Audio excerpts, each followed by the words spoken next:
Hi again then guys, and welcome to episode 20 of D.A.R.C, or Does Anyone Really Care? The mini review series where I'm evaluating some of the cars which most people seem to, for the most part, forget on Gran Turismo 6. Cars which maybe you own but haven't used in a long time, maybe you've never bought one because either you've never noticed it in the dealership, maybe you haven't got it round to it yet, or maybe you just think, meh, it doesn't look like a particularly good car. Well, in this episode, as you can see, we're doing a mini review of a Skyline. This is the R30 series Skyline, so a classic Skyline, and this particular version is the R30 2000 Turbo RS Skyline. Now, there are two particular versions of this R30 Skyline. There's the Turbo RS, which is this one, which has this quite simple front end with the slatted grille and the large headlights. And there's another version which is nicknamed the Iron Mask version, which has a arguably uglier front end but slightly more power. Same body shape, they're both R30 series cars, and this one has less power and is a lower PP, so you'd assume that the upgraded intercooled turbo version would probably be better. But funnily enough, fully tuned, they actually both have exactly the same amount of power. Fully tuned, it's 451 brake horsepower, which for an older model rear-wheel drive Skyline is pretty good, really. This one's also the cheaper of the two, as you'd expect. The Iron Mask version is about 30,000.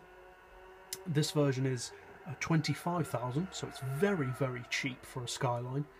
It's very good for being a good cheap performance car on Gran Turismo 6. As we said, 451 horsepower. Interestingly though, this model actually weighs a lot less than the Iron Mask intercooled version, around 100 kilos less with the full weight loss package. It weighs in at 983 kilos, which is pretty light considering the size of the car. Fully tuned PP wise, this is also slightly higher, not much higher, but slightly higher than the Iron Mask version, sitting at 520 PP fully tuned. I would say personally that PP is a little bit too high. I would say maybe 500 really for this car, because at the end of the day it is an older model with quite a large body style, so it's not quite as nimble as many of the other 500 PP cars can be.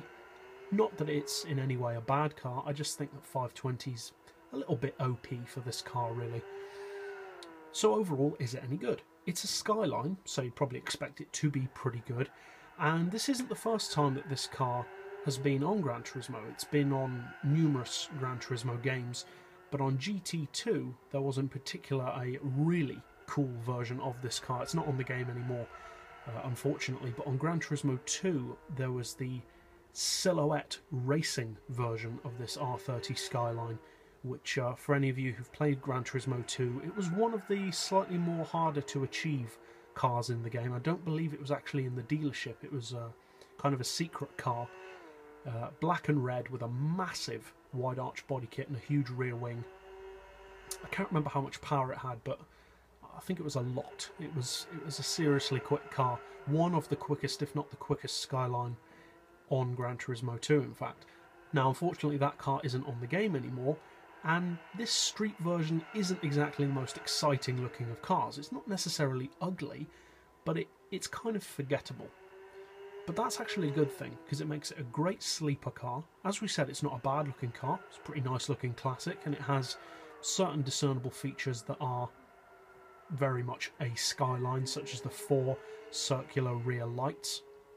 The rear-wheel drive makes it a nice alternative to the modern Skylines for drifting and things like that, and the lower power means that it's kind of a more beginner-friendly kind of Skyline. It's not quite so crazy in its fully tuned form, but still a quick car. Top speed is well over 200 miles per hour, acceleration is pretty good, the handling is very good as well.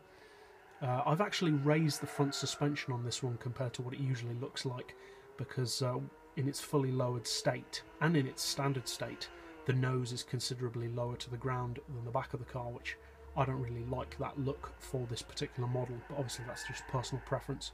The brakes are very good, the handling is very good. And although, as we said, it is a reasonably large car, it does carry itself very well. I'm not sure how competitive it would be for classic racing, but I think it might be pretty good because it is putting out more power than most of the other understated Japanese cars of its time. So at 25 grand, it's not much money to waste if you find out that you don't like it. Personally, I don't think it's a waste even if you don't, because you're bound to find it useful for something. It's just one of those kind of cars that just does come in handy at different times. So I definitely recommend that you give this car a try if you haven't done so already. And that's it for this review. So I'll see you next time, and as always, thanks for watching.